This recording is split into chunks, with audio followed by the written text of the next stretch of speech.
রাগের মাথায় আপনি সন্তানকে বললেন তুই মর, ফেরেশতারা বলল আমিন। তোর ভবিষ্যৎ অন্ধকার, ফেরেশতারা বলল আমিন।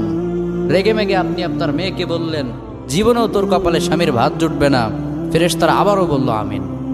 আচ্ছা, আপনি না সেই ব্যক্তি যে তার নিজের জীবনের চাইতেও সন্তানকে বেশি ভালোবাসেন? আপনি না সেই ব্যক্তি যে তার সন্তানের জন্য হাসতে হাসতে নিজের জীবনটাও দিয়ে দিতে পারেন?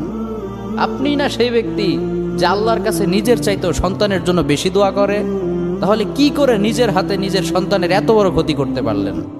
Doesn't make any sense. Common sense বলতে কিচ্ছু নাই আপনাদের?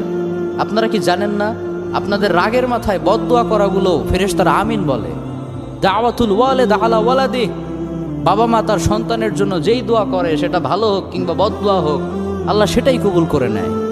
এজন্য খবরদার, নেভার কার্স ইউর চিলড্রেন। রাগের মাথায় কখনো সন্তানকে অভিশাপ করবেন না। খুব বেশি রাগ উঠে গেলে তার জন্য উল্টা ভালো দোয়া করেন।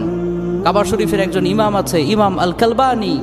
তার মায়ের যখন প্রচণ্ড পরিমাণে রাগ উঠে যেত, সে তার ছোট্ট